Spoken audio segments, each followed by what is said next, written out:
नमस्कार दोस्तों, मैं सत्येंद्र चौधरी आप सभी का अपने चैनल टारगेट शिक्षक पर स्वागत है। आप सभी साथी जानते हैं डेली सुबह बजे सामान्य ज्ञान की स्पेशल क्लास होती है जो कि बीएड एंट्रेंस एग्जाम 2026 के लिए महत्वपूर्ण है। आप किसी भी स्टेट से हैं, उस स्टेट की बीएड या प्रवेश परीक्षा की तैयारी कर रहे हैं, डेली क्लास को करना बिल्कुल मत भूलिएगा। साथियों, यहाँ पर सेलेक्टेड क्वेश्चन ही कवर किए जा रहे हैं। हमने आपसे कहा था यदि आप लोग इन क्लासेस को अटेंड कर रहे हैं, आपको जीके जीएस सेगमेंट में कोई समस्या नहीं होने वाली है। पिछले वर्ष का पेपर आप लोग उठाकर देखेंगे तो पाएंगे बिल्कुल इसी पैटर्न पर सवाल पेपर में पूछे जा चुके हैं। तो चलिए आज की इस क्लास की शुरुआत करते हैं। प्रश्नों की संख्या आपको देखने को मिलेगी 50। लास्ट में आप लोग अपना स्कोर जरूर बताइएगा कि आपने इन 50 सवालों में से कितने सवालों को बिल्कुल राइट किया है। तो आइए शुरू करते हैं। पहला क्वेश्चन आपके स्क्रीन पर देखिएगा, लग चुका है। निम्नलिखित देशों में से किस देश के संविधान से प्रेरणा लेकर भारतीय संविधान में आपातकाल की व्यवस्था को शामिल किया गया है? अमेरिका, जर्मनी, ब्रिटेन और आपका पूछा है यहाँ पर कनाडा। क्वेश्चन नंबर फर्स्ट का राइट आंसर आप लोग यहाँ पर बता सकते हैं। साथियों, सीधा सवाल पूछेगा आपसे कि आपात उपबंध जो है किस संविधान से लिया गया है? ये व्यवस्था जो है भारतीय संविधान में किस संविधान से ली गई है? अमेरिका से, जर्मनी से, ब्रिटेन से कि कनाडा से? अगर साथियों यहाँ पर बात करें हम अमेरिका के संविधान से, तो आप जानते होंगे मौलिक अधिकार की अवधारणा जो है अमेरिका के संविधान से ली गई है, ठीक है। और आपातकाल की अवधारणा जो है साथियों, ये आपका जर्मनी के संविधान से ली गई है। ध्यान रखिएगा, ऑप्शन नंबर बी बिल्कुल करेक्ट आंसर है। ब्रिटेन के संविधान की बात करें साथियों, यहाँ से जो है संसदीय शासन व्यवस्था जो है ये आपका कहां से लिया गया है? ये आपका ब्रिटेन के संविधान से लिया गया है। आपातकाल की दोस्तों अगर हम बात करें तो आप जानते हैं भारतीय संविधान में जो है 3 प्रकार के आपातकाल की व्यवस्था करी गई है। सबसे पहला आपका है राष्ट्रीय आपात। राष्ट्रीय आपात जो है साथियों अनुच्छेद 352 के अंतर्गत आता है। याद रखें इन सारे आर्टिकल को, जो मैं आपको चीजें बता रहा हूं सभी को ध्यानपूर्वक सुनिएगा। तो भाई आपातकाल की व्यवस्था जो है भारतीय संविधान में देखेंगे 3 प्रकार से की गई है। पहला आपका है राष्ट्रीय आपातकाल, अनुच्छेद 352 में इसका उल्लेख मिलता है। दूसरा है साथियों राष्ट्रपति शासन। राष्ट्रपति शासन का उल्लेख आप देखेंगे अनुच्छेद 356 में देखने को मिलता है, ठीक है।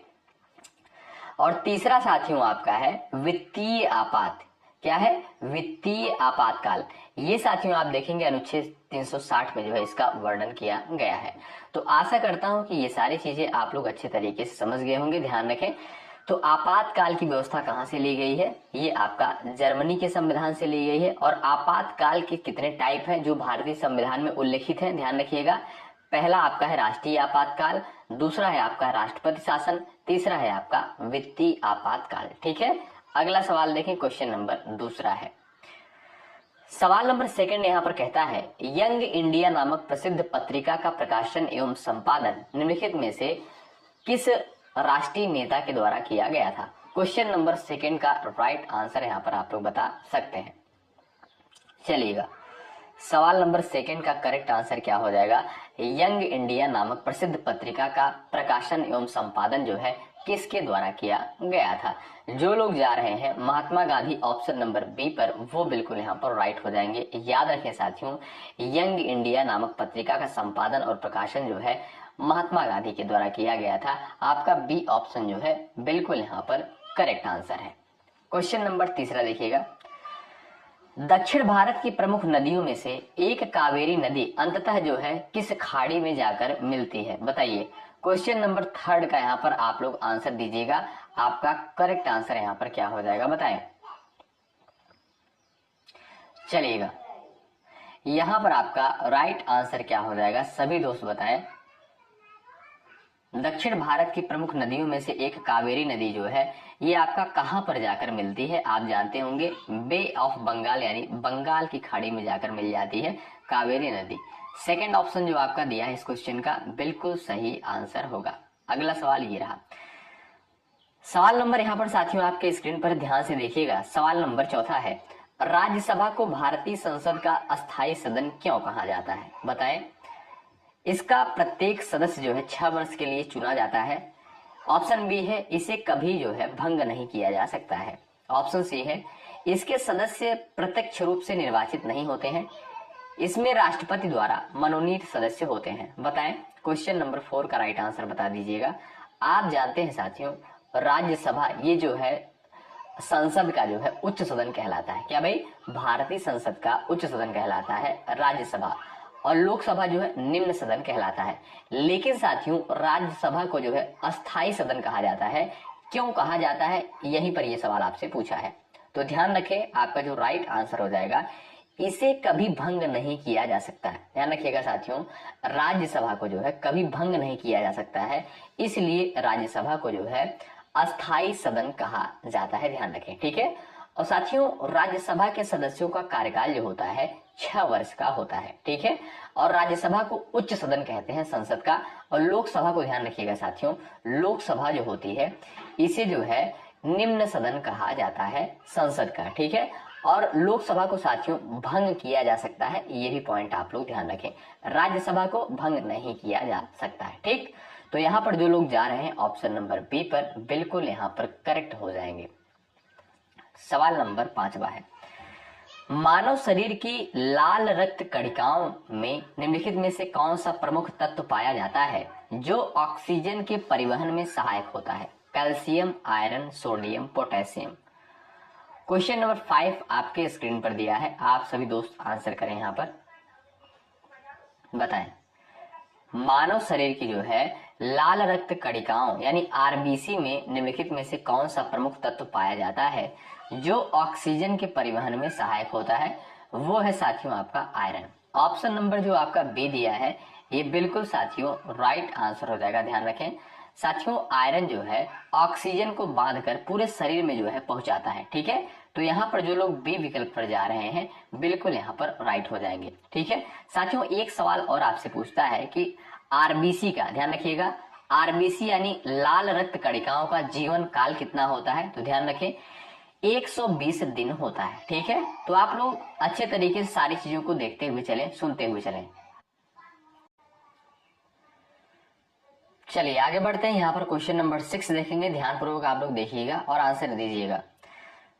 सवाल नंबर 6 कहता है, इंडिका नामक ग्रंथ जिसमें प्राचीन भारत के सामाजिक एवं राजनीतिक जीवन का वर्णन मिलता है किस विदेशी लेखक के द्वारा लिखा गया है? बताइए, इंडिका नामक ग्रंथ साथियों किसके द्वारा लिखा गया है? क्वेश्चन नंबर 6 का यहाँ पर आंसर देने का आप लोग प्रयास करिएगा।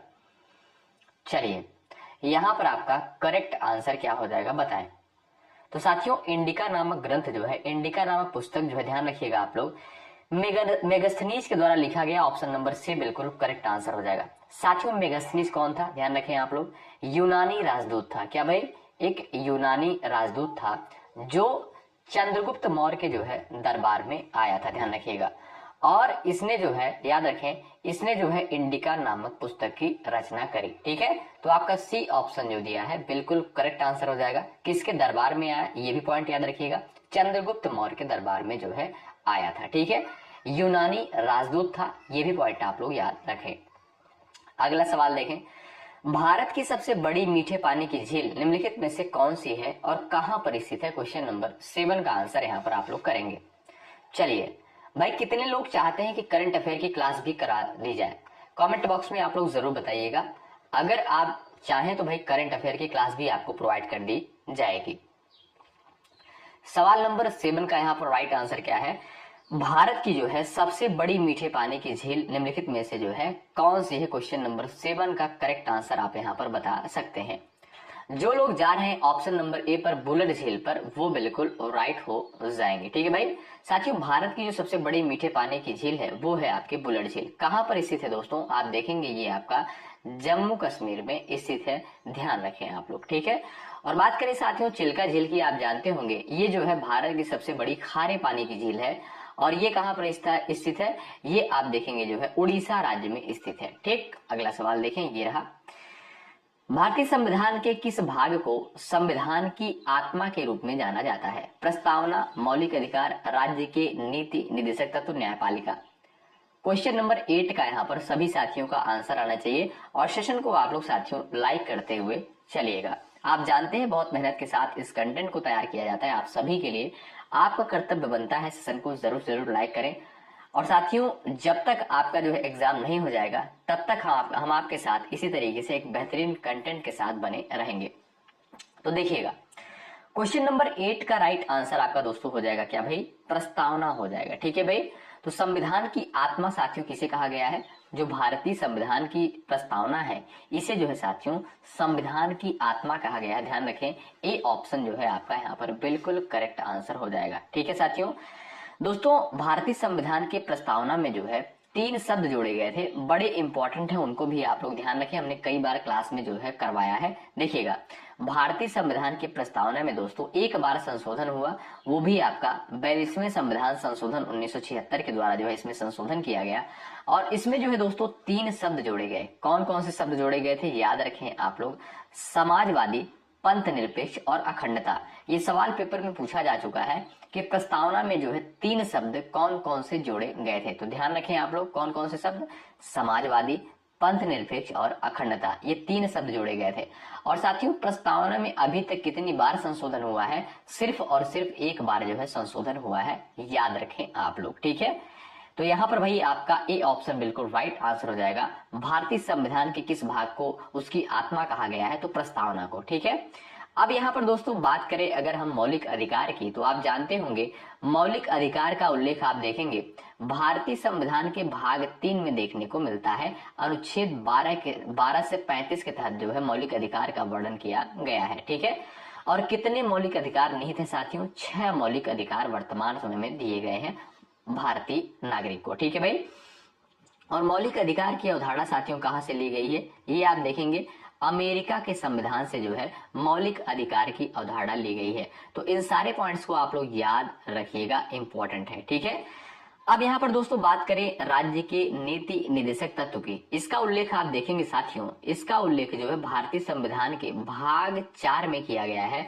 अनुच्छेद अगर आपसे पूछे आप कहिएगा 36 से 51 के तहत जो है राज्य के नीति निर्देशक सिद्धांत को रखा गया है। ठीक है, किस अनुच्छेद के अंतर्गत, अनुच्छेद 36 से 51 के तहत, किस भाग में, भाग 4 में। ठीक है भाई, याद रखें आप लोग।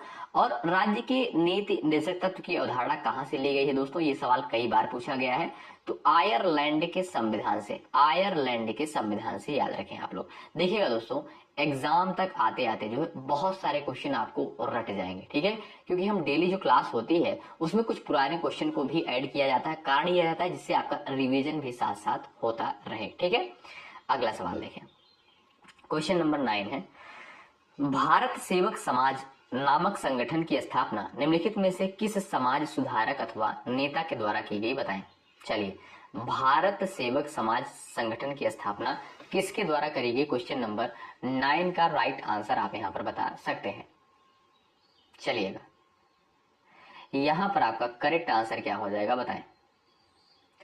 तो जो भी दोस्त जा रहे हैं ऑप्शन नंबर ए पर, गोपाल कृष्ण गोखले पर, वो बिल्कुल राइट हो जाएंगे। ठीक है साथियों, ध्यान रखें आप लोग, भारत सेवक समाज की स्थापना जो है 1905 में गोपाल कृष्ण गोखले के द्वारा करी गई है। ए ऑप्शन आपका बिल्कुल राइट आंसर हो जाएगा। अच्छा, इसका उद्देश्य साथियों क्या है, इसकी स्थापना का उद्देश्य क्या है, ध्यान रखें, जन सेवा और शिक्षा का प्रसार करना था। ठीक है, और साथियों ये जो है एक गैर राजनीतिक संगठन है। ठीक है, और आप ये भी जानते होंगे दोस्तों, गोपाल कृष्ण गोखले जो है, याद रखिएगा सवाल पेपर में पूछा जा चुका है, गोपाल कृष्ण गोखले जो है गांधी जी के राजनीतिक गुरु थे, ये भी आपको पता होना चाहिए। अगला सवाल देखें, प्रकाश वर्ष यानी लाइट ईयर निम्नलिखित में से किस भौतिक राशि का मात्रक है, बताएं। सवाल नंबर 10 आपके स्क्रीन पर दिया है, समय, दूरी, वेग, ऊर्जा। क्वेश्चन नंबर 10 का करेक्ट आंसर यहाँ पर क्या हो जाएगा, सभी प्यारे साथी आंसर करेंगे। प्रकाश वर्ष यानी लाइट ईयर जो है निम्नलिखित में से किस भौतिक राशि का मात्रक है। क्वेश्चन नंबर 10 का यहाँ पर आप लोग आंसर कर सकते हैं। सही आंसर आपका क्या हो जाएगा, सभी साथी यहाँ पर बता सकते हैं। चलिएगा, यहां पर जो लोग जा रहे हैं ऑप्शन नंबर 2 पर, दूरी पर, बिल्कुल सिंपल सा क्वेश्चन है, बिल्कुल यहां पर राइट आंसर हो जाएगा उनका। अगला सवाल देखें, भारतीय संविधान के अनुसार लोकसभा को भंग करने का अधिकार किस संवैधानिक पदाधिकारी के पास होता है, बताइए। चलिए, लोकसभा जो है साथियों किसके द्वारा भंग किया जा सकता है, क्वेश्चन नंबर 11 का आंसर बताएं। चलिए भाई, क्वेश्चन नंबर 11 आपके स्क्रीन पर दिया है, बड़ा इंपॉर्टेंट क्वेश्चन है, आप लोग आंसर बताएं यहाँ पर। लोकसभा भाई किसके द्वारा भंग किया जा सकता है? चलिए यहां पर जो भी दोस्त जा रहे हैं राष्ट्रपति पर, ऑप्शन नंबर बी पर बिल्कुल करेक्ट हो जाएंगे। याद रखें दोस्तों आप लोग, भारत के राष्ट्रपति के द्वारा जो है लोकसभा को भंग किया जा सकता है। सेकंड ऑप्शन जो है बिल्कुल सही आंसर है। अगला सवाल, तुगलक नामक ऐतिहासिक कृति के लेखक निम्नलिखित में से कौन थे? क्वेश्चन नंबर 12 दिया, आंसर बताएं। चलिए फटाफट उत्तर दीजिएगा आप लोग। तुगलक नामक ऐतिहासिक कृति के लेखक कौन थे? सवाल नंबर 12 आपके स्क्रीन पर दिया है, यहाँ पर सभी साथियों का आंसर आना चाहिए। फटाफट आप लोग यहाँ पर आंसर करें। चलिए भाई बड़ा इंपॉर्टेंट सवाल है, आंसर आप लोग यहाँ पर दीजिएगा। यहाँ पर जो भी दोस्त जा रहे हैं अमीर खुसरो पर, ए ऑप्शन बिल्कुल राइट आंसर हो जाएगा आपका। तुगलक नामक ऐतिहासिक कृति साथियों अमीर खुसरो के द्वारा लिखी गई, ए विकल्प जो आपका दिया है बिल्कुल सही आंसर होगा यहाँ पर। अगला सवाल यहाँ पर आप लोग देखें, कर्क रेखा भारत के निम्नलिखित में से किस राज्य से होकर नहीं गुजरती है? गुजरात, झारखंड, उड़ीसा, त्रिपुरा। बताइए। सवाल नंबर 13 आपके स्क्रीन पर यहाँ पर दिया है, आप सभी प्यारे साथी यहाँ पर आंसर करें। राइट आंसर आपका क्या हो जाएगा बताएं। चलिए भाई सभी दोस्त यहाँ पर आंसर करेंगे, आपका सही आंसर यहाँ पर क्या हो जाएगा बताएंगे।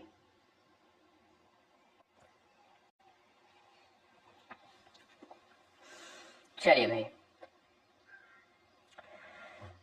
कर्क रेखा जो है भारत के निम्नलिखित में से किस राज्य से होकर नहीं गुजरती है? आप जानते हैं दोस्तों कर्क रेखा जो है भारत के 8 राज्यों से होकर गुजरती है। ठीक है, 8 राज्यों से होकर गुजरती है। कौन कौन से राज्य हैं? गुजरात हो गया, राजस्थान हो गया, मध्य प्रदेश, छत्तीसगढ़, झारखंड, पश्चिम बंगाल, त्रिपुरा और मिजोरम। ठीक है, तो साथियों ये 8 राज्य हैं जहां से कर्क रेखा गुजरती है। बाकी आप देखेंगे उड़ीसा राज्य जो है यहाँ से साथियों कर्क रेखा नहीं गुजरती है।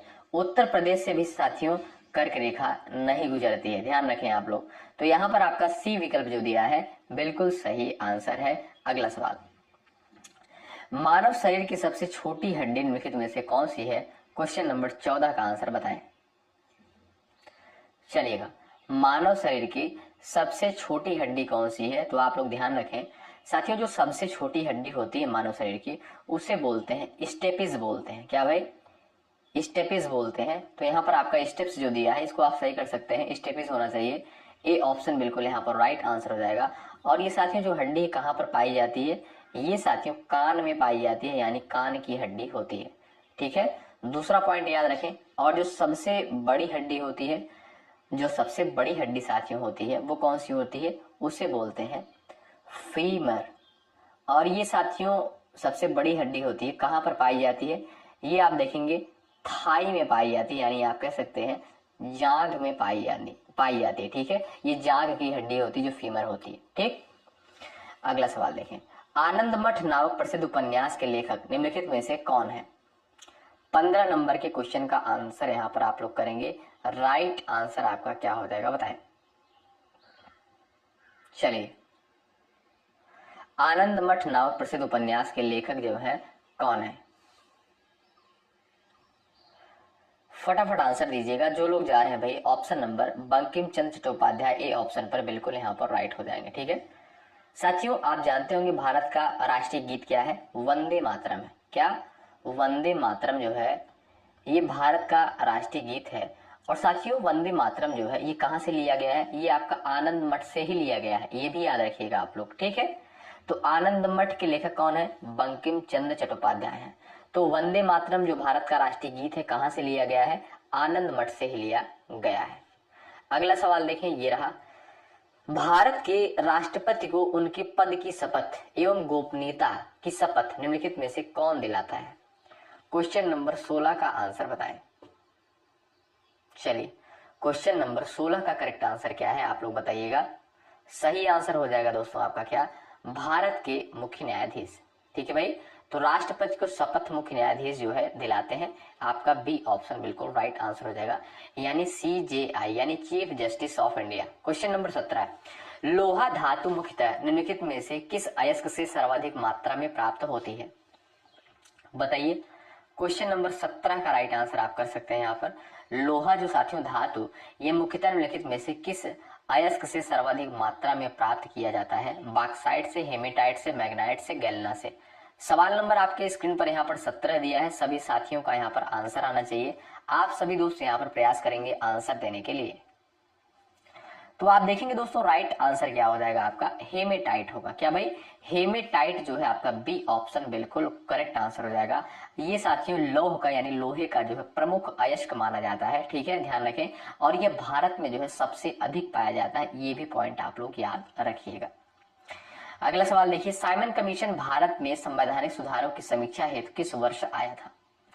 सवाल नंबर 18 स्क्रीन पर है। और भाई लाइक की संख्या बढ़ती रहनी चाहिए, इसमें कोई कमी आप लोग मत करिएगा। अगर चीजें आपको बेहतर लग रही हैं तो आप लोग सेशन को लाइक करते हुए जरूर चलिएगा। इससे दोस्तों हमारा भी मनोबल बढ़ता रहता है, आपके लिए बेहतर कार्य करने का प्रयास करते रहते हैं। तो बताइए, साइमन कमीशन की बात करें तो ये भारत साथियों कब आया था? तो यहाँ पर आप लोग बात बता सकते हैं। 1928 ऑप्शन नंबर बी पर जो लोग जा रहे हैं बिल्कुल यहाँ पर राइट हो जाएंगे। ऑप्शन नंबर बी करेक्ट है। संयुक्त राज्य अमेरिका में जो है दास प्रथा को समाप्त करने का श्रेय निम्नलिखित में से किस राष्ट्रपति को दिया जाता है? क्वेश्चन नंबर 19 का आंसर आप कर सकते हैं। राइट आंसर आपका क्या हो जाएगा? सवाल नंबर 19 का आंसर बताएं। संयुक्त राज्य अमेरिका में जो है दास प्रथा को समाप्त करने का श्रेय निम्नलिखित में से किस राष्ट्रपति को दिया जाता है? अब्राहम लिंकन को। ऑप्शन नंबर जो आपका ए दिया है साथियों बिल्कुल राइट आंसर हो जाएगा। अब्राहम लिंकन के द्वारा जो है दास प्रथा को जो है साथियों समाप्त किया गया था। ए विकल्प आपका बिल्कुल राइट आंसर है। पृथ्वी सूर्य की एक पूर्ण परिक्रमा करने में लगभग कितने दिनों का समय लेती है? क्वेश्चन नंबर 20 का आंसर आप लोग कर दीजिए। चलिए, पृथ्वी जो है सूर्य की एक पूर्ण परिक्रमा करने में लगभग कितने दिनों का वक्त ले लेती है, कितने दिनों का समय ले लेती है? तो यहाँ पर सही आंसर क्या है आपका? 365 सही 1/4 दिन। ऑप्शन नंबर जो बी दिया है ये बिल्कुल आपका साथियों सही आंसर होगा। याद रखें आप लोग, ठीक है भाई, ध्यान रखिएगा। और साथियों पृथ्वी की जो घूर्णन गति होती है, पृथ्वी की जो घूर्णन गति होती है ये आपका 24 घंटे होती है। आप जानते होंगे क्या भाई? 24 घंटे होती है, यानी पृथ्वी अपने अक्ष पर जो है 24 घंटे में घूमती है। अगला सवाल देखें। और इसी के कारण आप जानते होंगे घूर्णन गति के कारण ही जो है दिन और रात होता है। भारतीय संविधान में मौलिक अधिकारों का उल्लेख किस भाग में किया गया है? 21 नंबर के क्वेश्चन का आंसर आप लोग यहाँ पर फटाफट आप लोग दीजिएगा। तो देखेंगे दोस्तों, मौलिक अधिकार की बात करें तो भाग 3 में इसका वर्णन किया गया है। अनुच्छेद 12 से 35 के अंतर्गत, अनुच्छेद 12 से 35 के अंतर्गत मौलिक अधिकार की अवधारणा यूएसए यानी अमेरिका के संविधान से ग्रहण करी गई है। ठीक है। भाग 2 की बात करें साथियों, इसमें आप देखेंगे नागरिकता का वर्णन किया गया है। ठीक है, नागरिकता आप देखेंगे अनुच्छेद 5 से 11 के तहत रखी गई है। अगला सवाल, प्रसिद्ध नटराज की कांस्य प्रतिमा भारतीय कला के किस काल से संबंधित मानी जाती है? 22 नंबर के क्वेश्चन का आप यहाँ पर आंसर कर सकते हैं। सभी दोस्त आंसर बताइएगा। चलिए भाई, प्रसिद्ध नटराज की कांस्य प्रतिमा भारतीय कला के किस काल से संबंधित मानी जाती है? मौर्य काल, गुप्त काल, चोल काल, पल्लव काल। सवाल नंबर आपके सामने यहाँ पर 22 दिया है, आप आंसर बताएं। जो लोग जा रहे हैं चोल काल पर, ऑप्शन नंबर सी पर बिल्कुल यहाँ पर राइट हो जाएंगे। ठीक है भाई, तो नटराज की साथियों जो प्रसिद्ध कांस्य प्रतिमा है ये चोल काल की है। ध्यान रखें, आपका सी ऑप्शन बिल्कुल सही आंसर है। ब्लड ग्रुप यानी रक्त समूह की खोज निम्नलिखित में से किस वैज्ञानिक के द्वारा की गई? बताइए। क्वेश्चन नंबर 23 का राइट आंसर आप बताएं। आप जानते हैं साथियों ब्लड ग्रुप कौन कौन से होते हैं? ए होता है आपका, बी होता है और आपका ओ होता है। ठीक है, तो ये आपके ब्लड ग्रुप होते हैं। इसकी खोज किसके द्वारा करी गई? तो यहाँ पर आपका सही आंसर बताएं। तो यहाँ पर आपका राइट आंसर क्या हो जाएगा भाई? ऑप्शन नंबर बी बिल्कुल करेक्ट आंसर है। क्या भाई? कार्ल लैंड स्टीनर के द्वारा जो है ब्लड ग्रुप की खोज करी गई। ऑप्शन नंबर बी आपका जो है बिल्कुल सही आंसर है। अगला सवाल देखें, सवाल नंबर 24 से ध्यानपूर्वक देखिएगा। गोबी मरुस्थल विश्व के किस महाद्वीप में स्थित है? बताइए। गोबी मरुस्थल जो है विश्व के किस महाद्वीप में स्थित है? अफ्रीका, एशिया, ऑस्ट्रेलिया और आपका दिया है यूरोप। क्वेश्चन नंबर 24 का करेक्ट आंसर यहाँ पर आप कर सकते हैं, बता सकते हैं। चलिए, तो राइट आंसर आपका हो जाएगा साथियों एशिया महाद्वीप, बी ऑप्शन बिल्कुल राइट आंसर है। भारत का नेपोलियन के नाम से प्रसिद्ध ऐतिहासिक व्यक्तित्व निम्नलिखित में से कौन था? क्वेश्चन नंबर 25 का आंसर बताएं आप लोग, सभी साथियों का आंसर आना चाहिए। चलिए भाई, भारत का नेपोलियन साथियों किसे कहा गया? तो समुद्रगुप्त को। किसे साथियों? समुद्रगुप्त को जो है भारत का नेपोलियन कहा जाता है। याद रखें, आपका ए ऑप्शन जो है बिल्कुल राइट आंसर हो जाएगा। साथियों, समुद्रगुप्त के विजयों का जो है वर्णन कहां पर देखने को मिलता है? प्रयाग प्रशस्ति में। किसमें? प्रयाग प्रशस्ति में जो है देखने को मिलता है। ठीक है, ध्यान रखिएगा। अगला सवाल, भारतीय संविधान के अनुसार उपराष्ट्रपति राज्यसभा में किस पद पर जो है कार्य करता है? क्वेश्चन नंबर 26 का यहाँ पर आप आंसर बताएंगे। सही आंसर आपका क्या हो जाएगा बताएं। चलिए, भारतीय संविधान के जो है अनुसार उपराष्ट्रपति राज्यसभा में किस पद पर जो है कार्य करता है? क्वेश्चन नंबर 26 का आंसर यहाँ पर दीजिएगा आप लोग। राइट आंसर क्या है? तो जो लोग जा रहे हैं ऑप्शन नंबर बी पर वो बिल्कुल राइट हो जाएंगे, अध्यक्ष। ठीक है भाई, ऑप्शन नंबर बी आपका बिल्कुल करेक्ट आंसर है। अगला सवाल देखें, विटामिन डी की कमी के कारण बच्चों में निम्नलिखित में से कौन सा रोग होता है? क्वेश्चन नंबर 27 का आंसर करिए। चलिए, विटामिन डी की कमी के कारण बच्चों में निम्नलिखित में से कौन सा रोग हो जाता है? क्वेश्चन नंबर 27 स्क्रीन पर दिया है। यहाँ पर सभी प्यारे साथी आंसर देने का प्रयास करेंगे। राइट आंसर आपका यहाँ पर क्या हो जाएगा बता सकते हैं। चलिए, तो आप देखेंगे दोस्तों, जो विटामिन डी है तो यहाँ पर आपका सही आंसर क्या है? रिकेट्स होता है विटामिन डी की कमी से। बी ऑप्शन बिल्कुल राइट आंसर हो जाएगा। इसमें साथियों हड्डियां जो है कमजोर हो जाती हैं और टेढ़ी हो जाती हैं। ठीक है, और जो सबसे अच्छा स्रोत माना जाता है विटामिन डी का वो है आपका सूर्य का प्रकाश। ध्यान रखें, बी ऑप्शन राइट है। अगला सवाल, गुजरात राज्य में स्थित गिर वन मुख्यतः किस वन्य जीव के संरक्षण के लिए प्रसिद्ध है? 28 नंबर के क्वेश्चन का आंसर बताएं। बाघ के लिए प्रसिद्ध है, एशियाई शेर के लिए, हाथी के लिए, गैंडा के लिए। सवाल नंबर 28 दिया गया है, आंसर आप कर सकते हैं। देखिए, एशियाई शेर पर जो लोग जा रहे हैं सेकंड ऑप्शन बिल्कुल राइट हो जाएगा। तो साथियों, गिर वन जो है ये आपका मुख्यतः किस वन्य जीव के लिए फेमस है? ये आपका एशियाई शेर के लिए। बी ऑप्शन बिल्कुल आपका राइट आंसर है। अगला सवाल, इलाहाबाद की संधि। इलाहाबाद की संधि निम्नलिखित में से किन पक्षों के बीच संपन्न हुई थी? क्वेश्चन नंबर 29 का आप यहाँ पर आंसर बता सकते हैं। राइट आंसर आपका क्या है करिएगा। चलिए, इलाहाबाद की संधि जो है निम्नलिखित में से किन पक्षों के बीच संपन्न हुई थी? आपका राइट आंसर क्या है? अंग्रेज और अवध के मध्य। सेकेंड ऑप्शन आपका बिल्कुल राइट आंसर है। मानव मस्तिष्क का सबसे बड़ा एवं प्रमुख भाग निम्नलिखित में से कौन सा होता है बताएं। चलिए भाई, मानव मस्तिष्क का सबसे बड़ा एवं प्रमुख भाग निम्नलिखित में से कौन सा होता है? क्वेश्चन नंबर 30 का आंसर करिएगा आप लोग। राइट आंसर यहाँ पर क्या हो जाएगा बताएं। चलिए, यहाँ पर देखेंगे साथियों, जो राइट आंसर आपका है वो है आपका सेरिब्रम। ध्यान रखें, बी ऑप्शन करेक्ट है।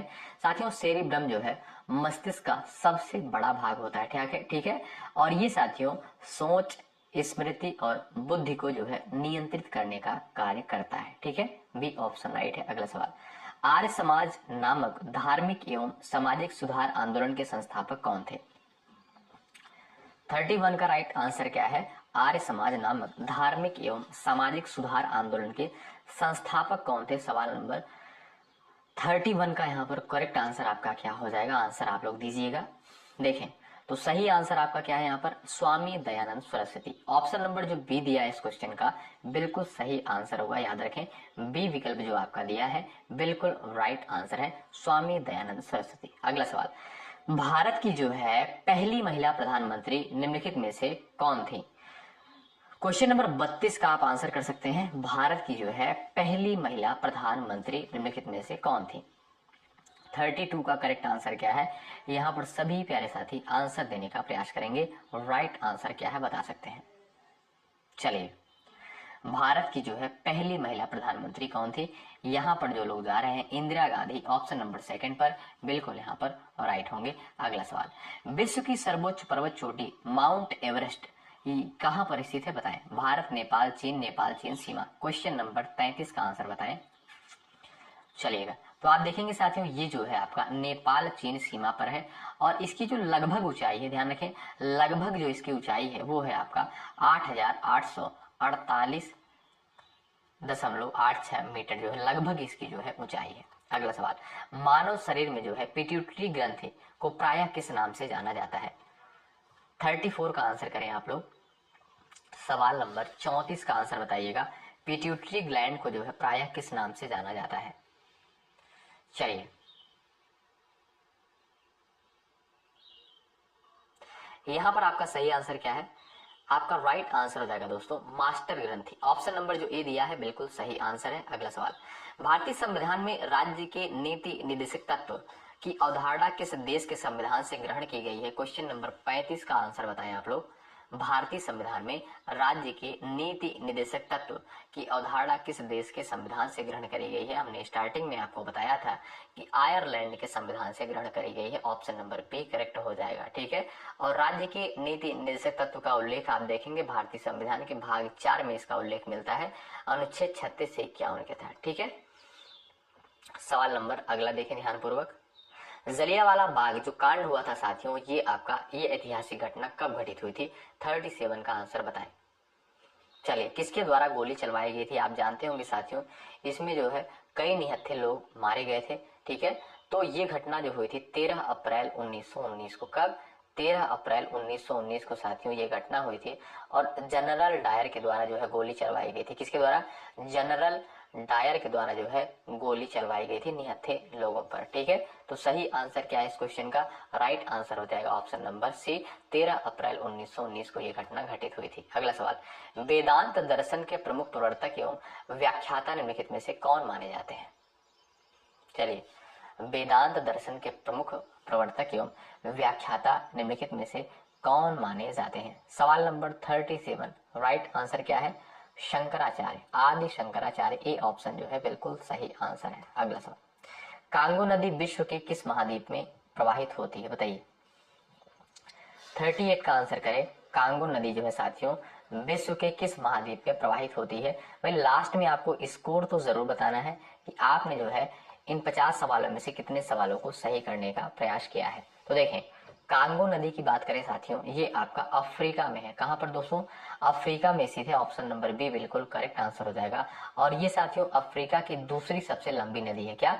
कांगो नदी जो है दूसरी सबसे लंबी नदी है, याद रखें। और ये जो है साथियों भूमध्य रेखा को 2 बार पार करती है। क्या भाई? भूमध्य रेखा को 2 बार पार करती है, ध्यान रखें। अगला सवाल, भारतीय संविधान का अनुच्छेद 32 निम्नलिखित में से किस अधिकार से संबंधित है? 39 का आंसर बताएं। कई बार इस क्वेश्चन को हमने डिस्कस किया है, सभी साथियों का आंसर यहाँ पर आना चाहिए। भारतीय संविधान का अनुच्छेद 32 निम्नलिखित में से किस अधिकार से संबंधित है? तो सवाल नंबर 39 का यहाँ पर आंसर आप बता सकते हैं। चलिएगा, तो जो लोग यहाँ पर जा रहे हैं अनुच्छेद 32 ऑप्शन नंबर आप देखेंगे साथियों, राइट आंसर हो जाएगा सी, ठीक है भाई। तो अनुच्छेद 32 जो है साथियों किससे संबंधित है? संवैधानिक उपचारों के अधिकार से संबंधित है। और डॉक्टर बी.आर. अम्बेडकर के द्वारा जो है अनुच्छेद 32 को हृदय अथवा आत्मा कहा गया है, ठीक है। संविधान का हृदय अथवा आत्मा किसे कहा गया है? अनुच्छेद 32 को कहा गया है। किसके द्वारा? Doctor B R. अम्बेडकर के द्वारा। अनुच्छेद 32 में किसका उल्लेख मिलता है? संवैधानिक उपचारों के अधिकार का, ठीक है। तो सी ऑप्शन राइट है। आशा करता हूं कि सारे पॉइंट्स आप लोग समझ रहे होंगे। अगला सवाल, अत्यंत अभिक्रियाशील धातु सोडियम को सुरक्षित रखने के लिए सामान्यतः किस पदार्थ में डुबो कर रखा जाता है? 40 नंबर के क्वेश्चन का आंसर बताएं। चलिए देखिएगा साथियों, जो सोडियम होता है इसका रासायनिक नाम जो होता है Na, ठीक है। जो सोडियम होता है साथियों ये अत्यधिक अभिक्रियाशील धातु होती है, ठीक है। और ये पानी और हवा के साथ बहुत जल्दी से प्रतिक्रिया करती है, इसलिए इसे जो है कैरोसिन यानी मिट्टी के तेल में रखा जाता है डुबोकर। बी ऑप्शन जो आपका दिया है बिल्कुल सही आंसर है। इंपॉर्टेंट सवाल है, आपसे सीधा सवाल पूछ सकता है कि किस धातु को मिट्टी के तेल यानी कैरोसिन में डुबो कर रखा जाता है, तो वो है आपका सोडियम, ठीक। अगला सवाल, भारत का संविधान औपचारिक रूप से किस तिथि को लागू किया गया था? क्वेश्चन नंबर 41 का आंसर बताएं। चलिए, तो बिल्कुल सिंपल सा क्वेश्चन है, सभी को पता होगा, ये तो बेसिक जानकारी है। 26 जनवरी 1950 ऑप्शन सेकंड आपका राइट है। अगला सवाल ये रहा आपके स्क्रीन पर। सवाल यहाँ पर देखिए, ये आपसे नहीं पूछ सकता है कि किस दिन लागू हुआ था संविधान। सवाल आपसे ये वाला पूछ सकता है कि किस दिन जो है संविधान को अपनाया गया था। तो 26 नवंबर 1949 को। ठीक है। अगला सवाल, संत कबीर किस भक्ति धारा से संबंधित थे?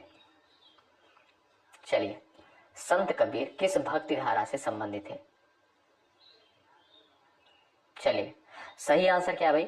राइट आंसर हो जाएगा निर्गुण भक्ति धारा के। ऑप्शन नंबर बी बिल्कुल करेक्ट आंसर है। इनकी रचना कौन सी भाई? बीजक है। ठीक है, बीजक के देखिएगा 3 पार्ट है, साखी, शबद, रमेनी। अगला सवाल, पृथ्वी की आंतरिक संरचना में सबसे बाहरी परत निम्नलिखित में से कौन सी है? 43 का आंसर बताएं आप लोग। चलिए भाई, पृथ्वी की आंतरिक संरचना में सबसे बाहरी परत कौन सी है? क्वेश्चन नंबर 43 का आंसर आप कर सकते हैं। राइट आंसर आपका क्या हो जाएगा? तो यहां पर जो लोग जा रहे हैं क्रस्ट पर, ऑप्शन नंबर यहाँ पर सी पर, बिल्कुल यहाँ पर राइट हो जाएंगे। ठीक है, ऑप्शन नंबर साथियों यहाँ पर जो सी दिया है क्रस्ट, बिल्कुल आपका राइट आंसर है। INS विक्रांत भारतीय नौसेना का किस प्रकार का युद्धपोत है? क्वेश्चन नंबर 44 का आंसर बताएं। सवाल नंबर 44 का राइट आंसर आप बताइएगा। INS विक्रांत भारतीय नौसेना का किस प्रकार का युद्धपोत है? तो ये साथियों विमान वाहक पोत। ऑप्शन नंबर सी आपका राइट है। शेरशाह सूरी का प्रसिद्ध मकबरा भारत के किस स्थान पर स्थित है? क्वेश्चन नंबर 45 का आंसर बताएं। शेरशाह सूरी का प्रसिद्ध मकबरा ये कहां पर आपका स्थित है? तो ये आप देखेंगे बिहार में स्थित है, सासाराम बिहार में। ऑप्शन सी जो दिया है बिल्कुल सही आंसर है। साहित्य अकादमी की स्थापना जो है भारत में किस वर्ष की गई? अगला सवाल, इसका आंसर आप लोग करिएगा। साहित्य अकादमी की स्थापना जो है भारत में किस वर्ष की गई? साथियों 1954 में। कब दोस्तों? 1954 में जो है साहित्य अकादमी की स्थापना करी गई। आपका राइट आंसर हो जाएगा बी, बिल्कुल सही आंसर है। भारत में जूट की खेती मुख्यतः निम्नलिखित में से किस राज्य में सर्वाधिक होती है? बताएं। जूट की खेती साथियों कहां पर जो है सबसे अधिक होती है? पंजाब, पश्चिम बंगाल, गुजरात और आपका दिया है बिहार। इंपॉर्टेंट सवाल है आप यहाँ पर। इसे साथियों जूट को जो है गोल्डन फाइबर भी कहा जाता है। क्या? गोल्डन फाइबर भी इसे कहा जाता है। इस पॉइंट को भी आप ध्यान रखें, गोल्डन फाइबर भी इसे कहा जाता है। और सबसे अधिक जो है आप देखेंगे इसका उत्पादन कहाँ पर होता है, खेती कहाँ पर होती है? पश्चिम बंगाल में होती है। आपका बी ऑप्शन बिल्कुल यहाँ पर सही आंसर होगा। अगला सवाल देखें, भारतीय संविधान में जो है मौलिक कर्तव्यों का उल्लेख किस भाग में किया गया है? मौलिक कर्तव्य का उल्लेख साथियों कहां पर किया गया है? सबसे पहली बात, मौलिक कर्तव्य कहां से लिया गया है? यह अवधारणा रूस के संविधान से ली गई है। इसका उल्लेख देखेंगे भाग 4A में देखने को मिलता है, अनुच्छेद 51A। ठीक है, अनुच्छेद पूछेगा 51A, भाग पूछेगा 4A। प्लासी का युद्ध भारतीय इतिहास में एक महत्वपूर्ण घटना है। यह किस वर्ष लड़ा गया? प्लासी का युद्ध भाई कब लड़ा गया था? आप जानते होंगे 23 जून 1757 को। ठीक है, कभी कभी ये आपका तारीख भी पूछ लेता है। तो 23 जून 1757 को जो है प्लासी का युद्ध लड़ा गया था। ठीक है, आपका सही आंसर क्या हो जाएगा? ऑप्शन नंबर ए बिल्कुल राइट है। अगला सवाल, और ये लास्ट क्वेश्चन है, इसका आंसर आप करेंगे। देखते हैं ऐसे कितने दोस्त हैं जो इस क्वेश्चन का आंसर करते हैं। क्वेश्चन नंबर 50 का। ये क्लास आपको कैसी लगती है कमेंट बॉक्स में जरूर बताएं। हालांकि लाइक संख्या बता ही देती है हमें कि आप लोगों को ये क्लास कैसी लगती है। तो लाइक की संख्या एक बार सभी साथी बढ़ा देंगे यदि आपको चीजें बेहतर लगती हैं। बहुत मेहनत के साथ साथियों इस कंटेंट को तैयार किया जाता है। अच्छा, जो लोग चैनल पर नए सब्सक्राइब जरूर कर लीजिएगा।